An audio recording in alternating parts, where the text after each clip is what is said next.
Доброе утро! Сегодня среда, 11 декабря. В парке имени Николаева состоится новогодний карнавал. В нем смогут принять участие все, у кого есть костюм и желание весело провести выходной.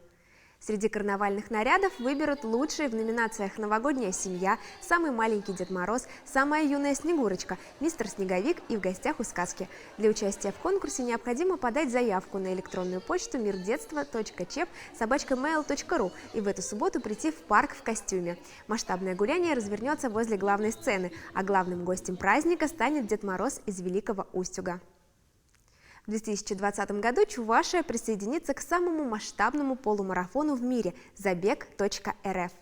Впервые он прошел 3 года назад, одновременно в 10 городах России, а в конце следующей весны в нем примут участие все регионы страны. Организаторы предлагают спортсменам пробежать на выбор 1, 5, 10 или 21 километр. Чебоксарский забег протянется от залива до Московской набережной. По итогам марафона выберут самую беговую столицу страны.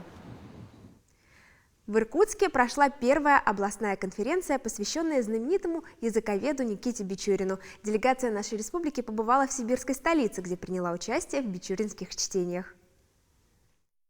Тюркским народом свой взор обращая в глубины истории, в арханы песков, больше и больше мы все понимаем, что наши народы основу основ. Мероприятия, посвященные основоположнику русской синологии, прошли сразу в нескольких местах. На конференции в библиотеке имени семьи Полевых зачитали доклады о периоде жизни Бичурина в Иркутской области. В библиотеке имени Распутина Иркутского госуниверситета подготовили выставку книг, выпущенных около 150 лет назад, еще в период жизни ученого. В них можно найти автографы Никиты Бичурина. Источники из этих библиотек помогли местной общественной организации «Юлдаш» и Союзу кинематографистов Чувашии снять документальный фильм об иркутском периоде жизни знаменитого языковеда. Я держу в руках переиздание 1908 года.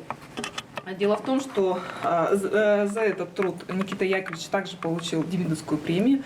Он понятным образным языком описал грамматику для обучения детей в Кяхтинском училище. И равным такому труду не было до середины 20 века. А в музее Иркутска «Дом ремесел» разместили рукодельные работы знаменитых чувашских мастериц, национальные украшения, полотна с вышивкой и изделия из бисера. Организаторы не только показали жителям Иркутска плоды своих трудов, но и рассказали о значениях чувашских символов. Верховые должны башмаки вышивать именно вот примерно так. А тут уже средненизовые отличаются у них. А у низовых трапециевидная другой рисунок.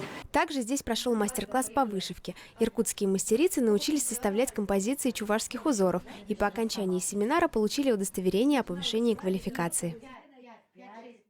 11 декабря в народе отмечают Сойкин день. Согласно приметам, если сегодня вы встретите птичку-сойку, значит в скором времени случится что-то хорошее. Пусть птица счастья обязательно вас найдет. До завтра!